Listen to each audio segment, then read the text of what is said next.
The first demo that you gave us absolutely blew my mind because you changed the paradigm of code generation completely. And it is a tool that is functional and logical to use in the way that you construct applications.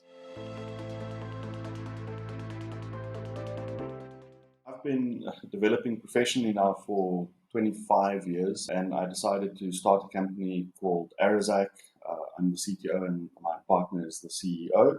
And where we're focusing on at the moment is learning platforms and recruitment platforms. So we work with the banks and some other larger entities. As a developer, I love tinkering around with the architecture and the best way to write the code to make the system work, the most efficient way to make that work. But usually what happens is once I've figured out how to do that, then I have to apply that to every part of the system and create the system. So I try to find ways to automate these tasks for myself. Over the years, I've used a variety of code generators. I've written my own code generators. And I can say that the first demo that you gave us absolutely blew my mind because you changed the paradigm of code generation completely. And it is a tool that is functional and logical to use in the way that you construct applications. One of the big things is with intent, it is an iterative process where you are continuously running the software factory to continuously generate updated code. The code that intent generates for you is code that you don't have to worry about because you know it's right. And every time that you make changes in the tool, in the metadata, or update modules that reflect changes in the code, you can be assured that those changes belong where they belong and that you can happily overwrite those files.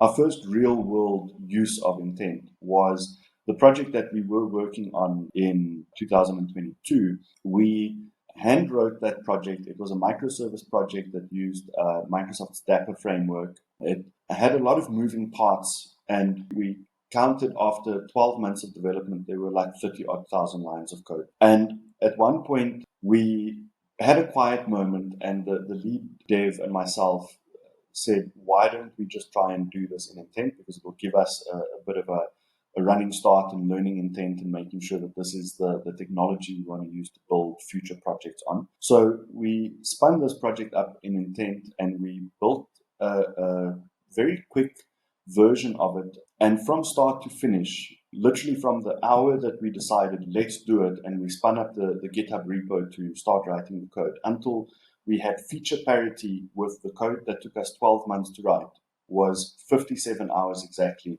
There's no better tool to ensure your own happiness and the quality of the code that you produce.